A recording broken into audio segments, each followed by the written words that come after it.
On the last episode of Alpha, the Antonio story, Antonio's life took a turn when his father left. Without an explanation from either party, Antonio gathered his own conclusions about the whole thing. Though the cause of the breakup was a mystery, Antonio's bother was tied to the fact that his mother seemed to be keeping him away from his father. Consequently, he began to act out. But things came to a head during a less than routine visit from his father. While Antonio was being lectured about his behavior, his mother apparently ran out of the ability to care. At her wit's end, she dropped a bomb. Antonio's father didn't just leave. His mother kicked him out after discovering that he had a girlfriend on the side. Not only did he have a girlfriend, but they also shared a set of twin girls. They were 5 years old. And now, Chapter 3, So Uncomfortable, narrated by Shandora Warren. Music by Epidemic Sound. I know my mother very well. Her outburst was just that, an outburst. It wasn't planned, nor was it meant to be hurtful. Well, not to me. She wanted to rip my father apart like a trailer amidst a tornado. She wanted to make him uncomfortable. I was just the most unfortunate of victims. But it was hurtful. And I'm pretty sure my reaction was the exact opposite of what she expected. I was extremely upset with my father, but being honest, I was angry with my mother too. Through all the theatrics, I saw the situation for what I believed it to be at the time. I was upset with my father for cheating and creating another family. However messed up and heavily layered, that was his truth. But my mother had exposed her truth as well. Throughout it all, my father didn't leave. He lied and he cheated, but he stayed. My father decided what the most important thing was, and he made a judgment call. He hid his truth and created comfort for my mother and I. Had the other woman kept quiet, we'd be never the wiser. But at 59 years old, and having never been with another man, my mother decided that his indiscretion was worth the upheaval of both of our lives. What was she going to do at that age? Who was she going to be with? My father was off to live his life, pass on his knowledge, and spend his time with another family. Meanwhile, we were alone. I didn't have anyone to guide me on a daily basis, and that wouldn't have been the case if she had only decided to look the other way.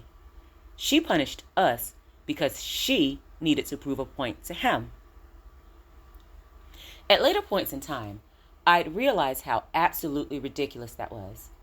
It took a while for me to understand it, but I'd come to see it much differently down the line. In my adult years, I'd realized that respect is a bare minimum. And while I didn't give a lot of respect, I certainly demanded it. Once I was older and able to connect the dots, I understood that my mother saw the bigger picture. She didn't care that she was 59 years old and would likely be alone raising a teenage boy. She didn't care that her romantic prospects were dwindling.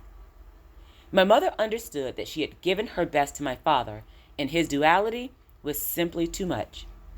She understood the betrayal and the disrespect.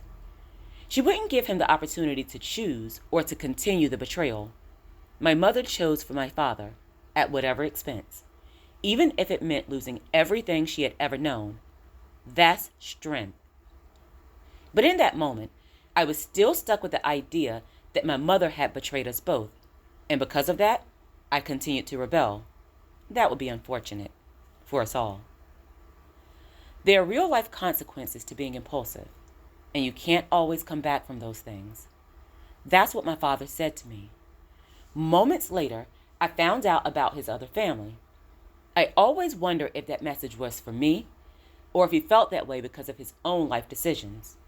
Either way, that would end up being the biggest lesson that he ever taught me. I won't ever forget it. I couldn't if I tried. It was a series of events that would forever be singed into my brain. The whys, the what ifs. But the outcome was always the same, no matter how I flipped it around in my mind. That came later, though. The cat was out of the bag. I knew about my father's other life, so protection was unnecessary. As a result, my mother decided to really rip the bandage off. A few weeks had passed since the showdown between my mother and my father, and I was fresh on the heels of another school suspension. Just as she had done on every other occasion, My mother came and picked me up from school. I knew the routine. She was going to argue about how I was making her miss work, and I was going to stay out of the window and pretend that she wasn't speaking. That's how it had gone on 2 other times that school year. But something was different that time. We got into the car, and my mother only said one thing. "Put your seatbelt on, Antonio." I did as I was told, and she began to drive. But as she did, I noticed that we were taking an alternate route. "Where are we going?" I asked. My mother didn't respond. I asked twice more, getting the same response, or lack thereof. Then suddenly, it occurred to me that my mother was playing my game, so I decided to play as well. We rode silently for approximately 20 minutes before arriving at an apartment complex. I looked at my mother in bewilderment. "Where are we?" I asked. She looked into my eyes and said, "Get out." Still seated, I took a moment to ingest it all. The scene was terrifying. For clarification, we weren't rich. Not at all.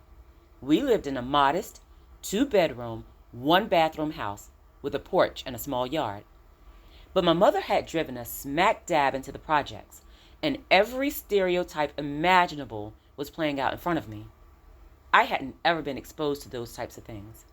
My mother didn't allow me the time to figure anything out or to ask questions. She exited the car, walked around to the trunk. She closed it quickly, walked around to the passenger side, then opened my door. "Get out," she said. I did as she asked, and she slammed the door behind me.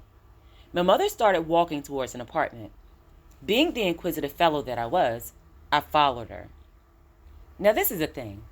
My mother was a nurturer. She was gracious and tactful, but she was known to be very direct with her words.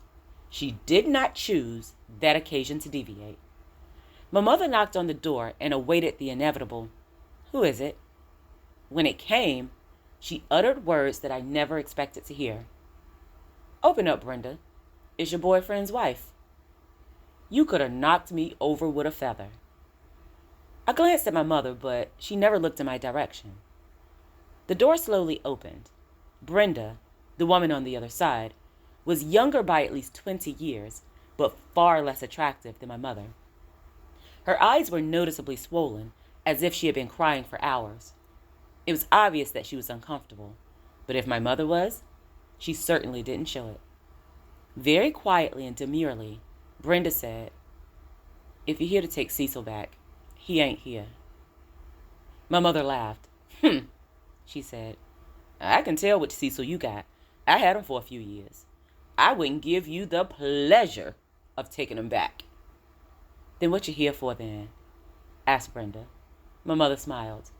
Under any other circumstances, that would have been comforting. But in that moment, it felt weird.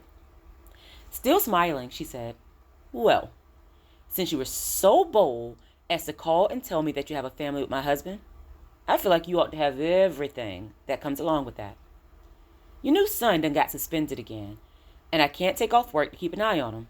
Since his new stepmama won't work in a pie shop, I figured he'd be good over here till he can go back to school. Tell Cecil I'll be back in 5 days. Brenda looked absolutely shocked. "I can't take him," she said. My mother looked her dead in the face and said, "Why not? From what you told me, you took his daddy." And with that, she dropped the book bag off on the doorstep and walked towards the door. Admittedly, it took me a few seconds to take everything in. By the time I took action, she was already at the car. I grabbed the book bag and walked behind her. I jiggled the handle on the passenger side door, just to realize that it was locked. She had locked me out. My mother meant business. She was planning to leave me there. I ran over to the driver's side and knocked on the window. "Ma, I'm sorry. You can't leave me here." She rolled down the window ever so slightly and said, "I'll see you in 5 days, Tonio. Don't make me run you over." I stepped back. My mother put the car into reverse and drove away. Just like that. It's crazy how things are just meant to happen. I have to believe that I was meant to meet Brenda. My mother left me standing alone in the parking lot that day. I scurried back to Brenda's apartment, terrified of being left alone outside in the projects. Brenda had been standing at the door the entire time and welcomed me in without hesitation. I sat down on her couch, and for reasons that I still can't explain, I began to cry. I'm not sure what I expected. I can't say that I expected anything at all. I certainly hadn't expected to cry, but I did. And in a moment where my own mother probably would have hugged me, Brenda did the exact opposite. She stepped in front of me and grabbed me by my shoulders, shaking me in a way that demanded attention. Brenda looked squarely into my eyes as she spoke to me. She said, "Look, ain't nothing I can do about your mama dropping you off, but I already got enough going on. I don't need nothing else. My girl's gonna be home from school soon, and they don't need nothing else either. We done been through enough, and your daddy, he ain't gonna make none of this easier. So for what it's worth, you stuck with me, and I'm stuck with you. I don't need no crybaby around here. When my girls get home, we are gonna tell them that you're their brother, and you're here for a visit. Me and you're gonna act normal, like this was all planned. I don't want it to be uncomfortable for my girls. As for your daddy, you may or may not see him. I hardly ever do. We'll make it work. You can sleep on the couch. You're going to see some different stuff around here, but you just got to go along with it." And that was that. Brenda made me help her clean the apartment. My twin sisters, Tanya and Toya, came home from school an hour later. They were cute little girls, but they ain't looked nothing like my father. They looked a lot like Brenda, with her same welcoming disposition. "Our brother?" exclaimed Tanya. "I ain't even know we had a brother." Toya, the heavy thinker, said, "Ma, when you have him? Where he been living at?" Brenda laughed and told them that she'd explain later. And even though she had just met me an hour earlier, Brenda told me to go into the back room to help my sisters with their homework. And that was that. She may have been a lot of things, but Brenda wasn't a liar. She said that I may or may not see my father. He never showed up that night.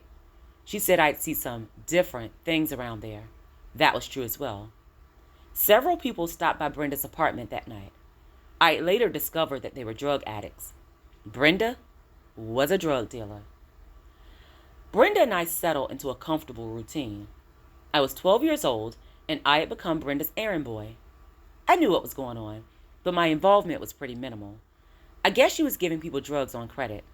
Every once in a while, she'd send me to an apartment to collect money from someone. They'd be expecting me, and they'd have the exact amount that Brenda told me to collect. That probably gave me an unrealistic idea of who drug addicts were. I learned that most of them really wasn't that honest. Either way, I started to enjoy it. 3 full days passed before my father decided to grace us with his presence. When he did, he was like a completely different person. He was definitely drunk, probably more so than I'd ever seen him. My father walked in around 7 p.m. The look on his face advised me that he was absolutely flabbergasted by my presence. "What you doing here?" he asked. I could only state the truth. "Ma dropped me off." My father walked past me, then joined Brenda in the back room. I tried to listen in, but I could only hear partial parts of the conversation that leaked from beneath the door. I heard Brenda's voice. "What was I supposed to do? She just dropped him off." My father murmured something that I couldn't understand, to which Brenda responded, "We gotta live around here. My money don't stop because you can't control your wife." Before I knew it, I heard Brenda yelling, "Cecil, stop! Not while the kids are here." I turned towards the other bedroom. Tanya and Toya were standing in their doorway, both crying. I got the feeling that it wasn't the first time they bore witness to something similar. I barely knew them. I had only learned of their existence a few weeks prior, and I had met them 3 days prior to that point in time. But for some reason, I needed to comfort them. I took the girls into their bedroom and turned on the radio loudly. "Let's dance," I said. "Rock With You" by Michael Jackson came blaring through the speakers. It was 1980, and that song was everywhere. It distracted the girls enough to stop their tears. We danced for a few more songs. While they were occupied, I slipped back into the living room. It was completely silent. I thought for a second, then decided to knock on Brenda's bedroom door. I expected to have a conversation with my father, but when the door opened, it was only Brenda who emerged. At the same time, there was a knock at the door. Brenda, who had obviously been roughed up pretty badly, walked over and slightly opened the door with the chain still intact. After a brief conversation, she went into her bedroom, then passed something through the cracked door. When she turned to walk back into her bedroom, I asked Brenda where my father was. She answered, "Your guess is as good as mine." She went back into her bedroom and closed the door. That night was equal parts uncomfortable and confusing. Brenda never made me uncomfortable. From the first day, she made it obvious that we had both fallen into a situation that we couldn't control. We just had to make the best of it. The discomfort lied in my understanding that my father wasn't who I thought he was. That was confusing to me. My whole life, my father had been a larger-than-life figure. He was intelligent and honorable. He worked hard for our family and treated my mother well. Weeks earlier, I had learned that he had a whole other family. Even still, I assumed that he simply transferred his life over. I imagined him sitting down for dinner with them. I imagined him having teachable moments with Tanya and Toya. But in the 3 days since I had been thrown into their lives, I realized that the version of my father, the one that I knew, was non-existent to them. In our previous life, I would have run to my father when he arrived home from work. He would have smiled and said, "Hey, buddy." But in this new version, he appeared to be an angry drunk who barely acknowledged me. I had to wonder about my father's anger. Was he upset that I was there, or was he angry that Brenda had exposed me to her lifestyle? I didn't know, and that made me uncomfortable. He never uttered a word to the twins. He was argumentative and physically aggressive with Brenda. I hadn't ever seen him that way with Mother. It made me sad, not only for myself, but also for Brenda, Toya, and Tanya. It made me understand what my mother meant when she said, "I know what Cecil you got. I had him for a few years. I wouldn't give you the pleasure of taking him back." He had probably been that way with my mother at one point. I finally fell asleep, but I found that I was being awakened by conversation not long afterwards. It was confusing. Was I dreaming? I had to be. The scene that was playing out in that living room was nonsensical. Brenda was seated on the couch to my right, one leg neatly tucked beneath her, the other just barely touching the floor. She was crying, which wasn't surprising, all things considered. What was surprising was the person seated on the other end of that couch. It was confusing. It was my mother. She too was crying. None of it made sense, and I realized that I couldn't figure it out if I tried. That being so, I decided to come out and ask, "What's going on?" My mother walked over to the couch. I sat with a blanket draped around my shoulders, heart pounding 1,000,000 miles per hour. My mother took a deep breath, then expelled it. Her words cut me like a knife that had been sharpened and raked over hot coals to ensure that the wound would be especially painful. My mother looked into my eyes and said, "Your daddy was in an accident. He ain't make it." Thank you so much for listening. Make sure to follow Shinny Tells a Story on Facebook and Instagram. I'd love to hear from you. If you'd like to purchase books by Shandora Warren, they're all available on Amazon in ebook, paperback, and some in hardback formats. Please like and follow this podcast and share it with your friends, family, and frenemies, because all relationships matter, even the toxic ones. Thank you so much for helping me to create the world that I want to see. This is my 10th book. Oh yeah, you're welcome.